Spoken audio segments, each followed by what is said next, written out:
Meus queridos amigos, é uma alegria estar com vocês novamente para mais um Café com Luz. Nessa oportunidade, a gente vai receber novamente aqui o nosso querido amigo Walid Daoud. Falei direitinho, Walid? Falou direito, obrigado. Tudo bom, Walid? É um Graças prazer, a Deus. Viu? Muito obrigado, Maurício. Que bom. E a gente vai falar sobre paciência e esperança. Olha que maravilha, né, gente? Interessante, Walid, porque será que nós estamos banalizando esses conceitos? De que forma o Espiritismo pode contribuir para trazer isso de uma forma mais aplicada no nosso cotidiano? Pega por aí, Walid, não só a conceituação, né? Trazer para a nossa realidade. Ô Maurício, primeiro obrigado por esse convite, que muito nos alegra. E realmente, a questão da paciência e da esperança, ela é um desafio, porque a gente tem tantas ideias, né, que a gente foi adquirindo ao longo da vida, e a gente precisa rever alguma dessas ideias. Uma delas que a gente percebe que é muito importante é que nós temos a ilusão que o que tira a nossa paciência são as coisas externas. E o que faz a gente perder a esperança é o que está acontecendo externamente, porque isso é tão impactante. Mas não é verdade? Pois é. Não nos atinge? Atinge. Mas a questão é que não é isso que vai determinar realmente, como a gente aprende nas obras espíritas e em outras obras espiritualistas. Na verdade, não é o que ocorre exteriormente, mas como eu enxergo isso e como eu reajo a isso. Então, será que é possível mudar a forma de eu enxergar um acontecimento externo? É possível. Então, a questão é muito mais do foro íntimo. Perfeito. Engraçado, eu fiz o meu dever de casa, eu estou aqui com, não falo nem cola, né? O material de apoio a gente tem aqui. Mas interessante que no dicionário, não sei se você deu uma olhadinha, eu vou me permitir aqui, isso aqui foi do Aurélio, inclusive, olha, virtude, no caso da paciência, que consiste em suportar, virtude, né? Em suportar dores e infortúnios com resignação. Tá no Aurélio isso aqui. Então, na verdade, eu posso não ter controle sobre o cenário, às vezes, externo. Mas é possível eu me manter calmo?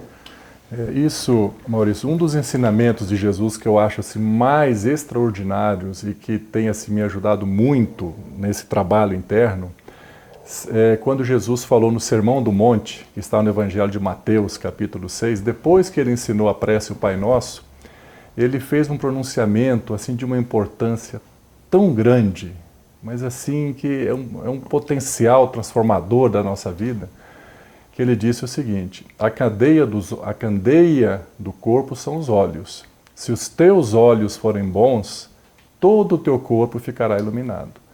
Porém, se os teus olhos forem maus, todo o teu corpo ficará em trevas. E claro que Jesus não se referia aos olhos físicos, né? Senão não seria justo, né? Então esse olhar que Jesus nos ensinou, se a gente aprender um olhar de buscar o que tem de bom do sentido dos acontecimentos da vida, nós vamos ficar iluminados, ou seja, vamos ficar em paz, que é a paciência. Vamos ficar tranquilos, passar por aquela experiência de uma forma mais tranquila, né? Então não é uma questão da gente ignorar a realidade. Seria retemperar e ajustar o olhar, ou seja, num primeiro momento aquilo que parece extremamente adverso e ruim pode ser algo que eu consiga, olhando de forma mais abrangente, extrair da experiência difícil algo que seja bom, e isso pode me trazer calma interna?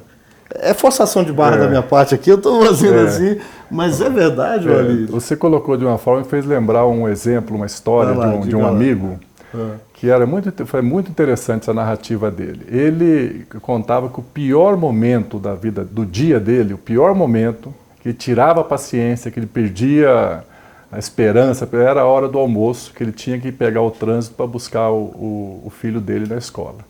Então ele pegava aquele engarrafamento e ele perdia a paciência, ele relatava, ficava nervoso, e ficava vendo aquelas filas. Aí o trânsito a gente não chama mais ninguém de irmão, são adversários, né? Disputando lugar. Vamos lá, continua. Então ele ficava questionando o sistema, por que as escolas não programam, cada um para soltar no horário um pouquinho diferente, para aliviar, por que não põe mais menos semáforos, faz um plano. Então aquilo era o pior momento do dia dele, ele ficava 15 minutos engarrafado, e na hora que chegava para encontrar o filho, estava com aquela cara daquele jeito, né? E levava o filho para casa, né? Então ele já chegava emocionalmente abalado, Isso, transtornado. E ele reconhecia isso. E ele, estudando essas palavras de Jesus, ele nos contou, e fez uma oração onde ele estava engarrafado. E ao invés de fazer a oração que nós costumamos fazer, pedindo a Deus para resolver o problema, que seria para eliminar o trânsito, né? Então ele pediu: Jesus, me dá um olhar para que eu possa enxergar essa experiência de uma forma positiva. Me ajuda a abrir os meus olhos para isso que eu estou vivendo agora. Por que eu fico tão transtornado? Porque eu não estou enxergando direito. E como ele fez a prece, que é realmente o direcionamento da prece que a gente deve fazer, que é no sentido de a gente enxergar o que nós estamos vivendo, ele ouviu uma resposta muito nítida no campo da intuição. Falou: olha, procure enxergar quantas maravilhas tem nesse momento. Primeiro, que você está encarnado. Agradecer a Deus que você está aqui. Que você está indo buscar o seu filho. Você tem um filho. E o seu filho está numa escola. Você tem uma escola para levar seu filho. Daqui um pouquinho, você vai estar no seu lar. Você tem um lar. Agradeça a Deus por isso. Valorize. E esses momentos, esses 15 minutos, na hora que você pegar o seu filho e você vai chegar em casa, são os 15 minutos mais preciosos do seu dia. Você está só você e ele. É ali que você pode perguntar como é que ele está, como é que está se sentindo, com os amiguinhos, se ele já está de olho em alguma namoradinha. Você falar de Jesus para ele, você falar aqui que é um homem de bem, é só vocês dois. Esse é um momento precioso, você não está enxergando isso. E ele começou a sentir uma transformação assim, até sensitiva, né? Mas ainda ele questionou: mas o trânsito continua, o trânsito me incomoda, me desequilibra. Aí ele ouve de novo a voz: quantos CDs de palestra que você tem comprado no Congresso, que está tudo enfiado aí no porta-luva? Até no porta-luva do carro. Né? E o carro está parado, olha que momento, oportunidade preciosa de você ouvir esses CDs. E aí ele começou então a ouvir os CDs, e quando ele estava prestando atenção na palestra, vai avançando aos pouquinhos o carro, quando ele via, já chegava a hora de pegar o menino. Então o trânsito parou de incomodá-lo. E aí ele passou a encontrar o filho com uma alegria, com um prazer, com um amor tão grande. E aí é que ele transformou o pior momento do dia dele no melhor momento do dia dele. Um momento agradável. E nada mudou. O trânsito continua engarrafado do mesmo jeito, a escola está no mesmo lugar, o tempo da viagem é o mesmo. Então a gente não tem capacidade, Maurício, de mudar na maioria das situações, de mudar as situações, de mudar as pessoas, de mudar as coisas. Mas tem uma coisa que a gente consegue mudar, que é o nosso jeito de olhar aquela experiência. E é isso que a gente deve pedir a Jesus, nos ajudar a enxergar. Porque se eu estou perdendo a paciência, se eu estou me desequilibrando, é que eu não estou enxergando direito.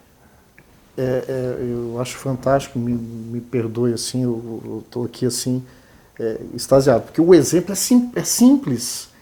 Quantos de nós, eu acho que é uma escolha, né? E o problema é que a gente vai ficando tão intolerante. Eu sei que não é fácil para quem está ouvindo isso, mas eu acho que o propósito da vida é essa disciplina, não é o alívio. Com certeza. Porque se a gente não conseguir ajustar isso, como é que a gente vai se candidatar a esferas em que a injunção carnal é mais suave, é mais leve? Esse é um contributo do Espiritismo em termos de provas, né? Com certeza. Não só expiação, mas de provas, né? Com certeza, Maurício. Eu diria, assim, no nosso entendimento, que o maior desafio é naquele primeiro momento. Por exemplo, nós não temos ainda no nosso estágio evolutivo a capacidade de controlar nossos pensamentos. Então, às vezes, eu não quero pensar uma coisa desagradável, mas emerge um pensamento negativo, uma ideia desagradável.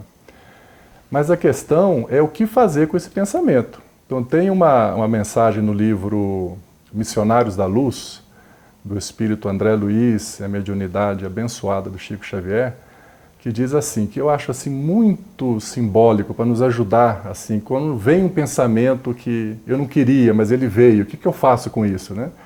Então ele diz assim, que nós não podemos evitar que a ave de rapina cruze os ares sobre a nossa fronte, mas podemos impedir que ela faça ninho sobre a nossa cabeça. Olha, ou seja, então eu não posso evitar que um passarinho passe aqui por si, nem que pouse na cabeça. Se eu estou distraído, ele pode pousar, mas eu posso impedir que ele faça ninho. Ou seja, eu não consigo evitar, às vezes, alguns pensamentos agradáveis, algumas ideias impróprias. Então isso nós não podemos também imputar uma carga muito pesada sobre nós. Fala, puxa, eu não posso pensar isso. A gente não sabe ainda como lidar com isso, nós não temos o controle da mente. Então a gente não consegue evitar que surjam, mas a gente consegue impedir que ele cresça. Então se vier um pensamento negativo, eu falo, opa, aqui não vai fazer ninho na minha cabeça. Porque se eu ficar alimentando, continuando a pensar nisso, aí ele se estrutura, aí eu me torno responsável por isso. Então no mundo de trocas, né, ininterruptas, porque a gente pode estar em silêncio, mas o nosso pensamento está em ondas diversas. Eu posso estar sintonizando uma sintonia doentia e posso estar pegando ou aceitando isso. Então nesse universo todo, pode ser que venha de fora essas energias, ou pode vir, porque eu sou um espírito, né, tão antigo, né, quantas vivências, né, e a nossa mente é um grande iceberg. Né, então o que vem às vezes de dentro pode não ser bacana. Mas independente de onde veio, você fala, mas eu posso gerenciar isso. Ou seja, se eu negar, eu estou falseando. Então é hipocrisia. Ou seja, é claro que a gente se sente irritado. Mas o culto à irritação é que a gente não deveria ter, não é verdade? Exato. E a esperança, Walid? Ela está junto com isso? Né? Como é que é ter esperança? Como é que é só um sentimento de uma fé cega? Como é que eu uso o raciocínio para entender esses sentimentos? E como é que eles podem ser um caminho para esse nosso equilíbrio? Porque isso é o desafiador. Tem gente que fala assim, perdi a paciência. Que nunca teve, será? ou é o caminho que a gente não está percebendo? Como é que a esperança entra nesse processo? A esperança é interessante também, isso a gente aprendeu recentemente, que a esperança, eu achava antes que esperança era do verbo esperar, mas não é. Esperança é do verbo esperançar, que é um verbo que a gente conhece muito pouco, né? Como é que é? A gente não usa. Não usa. Como é que é o esperançar, Walid? O esperançar, ele está mais associado à perseverança, ou seja, a ter uma esperança, uma fé que os acontecimentos vão ser exitosos, que eu estou fazendo o melhor que está ao meu alcance, e embora os resultados não sejam ainda visíveis, às vezes a gente quer enxergar os frutos, né, mais no momento que a gente quer, mas isso não cabe a nós. Nosso trabalho é semear, a colheita pertence ao Senhor. Então a perseverança é aquele trabalho que a gente vai fazendo, que nós aprendemos o caminho mostrado por Jesus, e mesmo que a gente não vê o resultado na hora que a gente esperaria, a gente tem certeza que ele vai acontecer. E essa é a que dá essa esperança, essa perseverança de a gente manter firme, mesmo nos momentos de dificuldade. Às vezes a gente reduz a marcha, mas não para. Né? E a perseverança, né, é um exemplo maravilhoso do Paulo de Tarso. Né? Quantas dificuldades ele enfrentou depois que se converteu, né? E ele perseverou e se tornou o grande apóstolo. Né? É uma maravilha. Sabe que você colocou assim, né? Ou seja, a paciência, quando você fez a análise primeiro, ela também é uma virtude ativa. Perfeito. Porque a paciência, vamos brincar um pouco com as palavras, a ciência da paz, né? Porque a gente imagina como se fosse algo externo que viesse e me acalmasse. Assim como às vezes a gente precisa de um comprimido de ajuda, mas ele trabalha só o efeito. Essa paz química ela passa logo. E se não tiver cuidado, ela me traz até outros problemas, né? Porque o que não falta é gente viciado em medicações e está infeliz. A medicação comparece um momento, mas o problema é de profundidade. Então a paciência é uma virtude ativa, construir a paz, para que eu possa herdar essa terra, uma terra que nós não estamos falando dessa terra em termos de bens materiais, é continuar evoluindo com o planeta. E a esperança, você falou em esperançar, é sempre uma atitude ativa, proativa, só que positiva, não é? Então não é a resignação, a aceitação tácita, é uma construção, uma forma diferente de agir diante do estímulo negativo. Perfeito. É por aí, nesse sentido? Com certeza, Maurício. Essa bem-aventurança que você fez referência, né, que foi no Sermão do Monte também, bem-aventurados os mansos, porque eles herdarão a terra.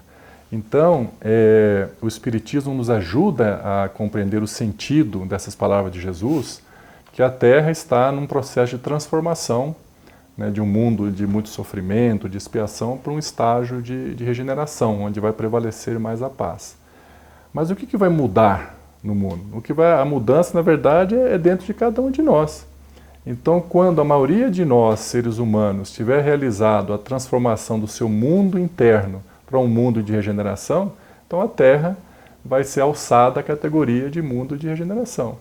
Então, as transformações físicas do planeta, elas na verdade elas só se adequam ao que é o principal, que é a transformação do ser humano enquanto espírito, né?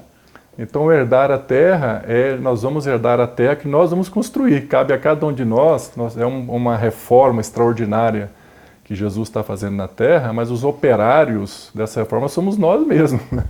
E o campo de trabalho é o nosso íntimo, né? Reformar, equilibrar, praticando a caridade, procurando ser útil, né, ao próximo. Então, é um conjunto assim, muito forte, né? A gente perceber que a gente pode fazer esse trabalho e é claro que a gente fala, puxa, mas fazer uma reforma íntima é um trabalho para muito tempo. A gente vamos fazer encarnado, desencarnado, vamos continuando.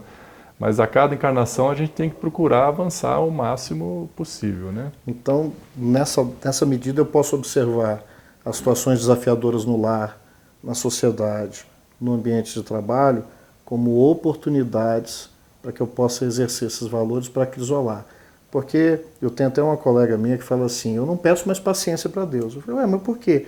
Porque se eu pedir, ele vai me dar, ele vai me ajudar a conquistar a paciência através das situações desafiadoras. E não é assim na escola? Como é que você, de certa forma, dá o testemunho de um ciclo de aprendizado? Não são as provas? Não é aquele trabalho de estudar e, de repente, ter o momento da aferição de valores? Perfeito. Então, assim, quando a gente começa a lembrar com mais frequência dessas palavras de Jesus, se os teus olhos forem bons, todo o teu corpo ficará iluminado.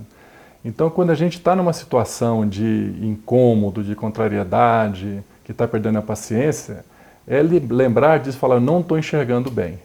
Senhor, me ajude a enxergar. Que o problema é só esse, é que a gente não está enxergando o que eu tenho que aprender naquela experiência. Então, eu tenho uma contrariedade. Então, né? De forma prática, antes que eu exploda, eu preciso entender que eu não estou bem e arranjar algum tempinho, um refúgiozinho, às vezes dar uma paradinha para tentar. Essa é a oração, né? Não precisa ser uma oração formalizada, né? Porque tem situações em que se a gente desse esse tempo, se nos permitíssemos, tanta bobagem a gente deixaria de falar, tantas agressões que a gente projeta no outro por conta dessa intemperância, às vezes não é nem o que ele fez, é eu que não estou bem comigo mesmo. Não é virar santo, porque nós não somos. Isso é tão desafiador, porque você deu o exemplo do trânsito, então um sujeito que vai se pacificando no trânsito, que benefício que ele faz. Exato, Imagina, né, Lídia? Então, ou seja, quando a gente vê que a gente vai influenciando, porque o exemplo é contagiante, como isso pode ter um fator multiplicador grande? Será que a gente está subestimando o nosso poder de transformação até coletiva, né? Eu acho que isso que é a grande maravilha do Evangelho, né, Maurício? Que Jesus veio nos mostrar esse caminho para todos nós, pessoas simples, comuns, que essa transformação que antes, né, eram reservadas aos sábios, aos iniciados, né?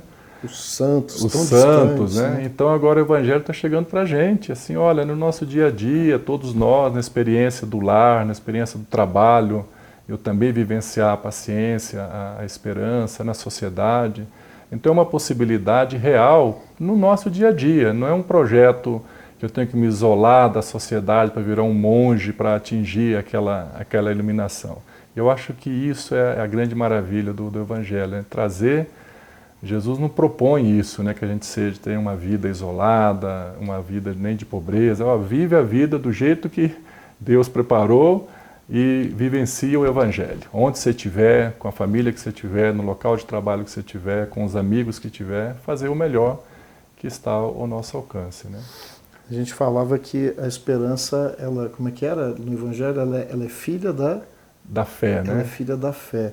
Como é que é? Claro que a gente não vai estender muito aqui, não é o objetivo central. Mas como é que é essa relação da fé?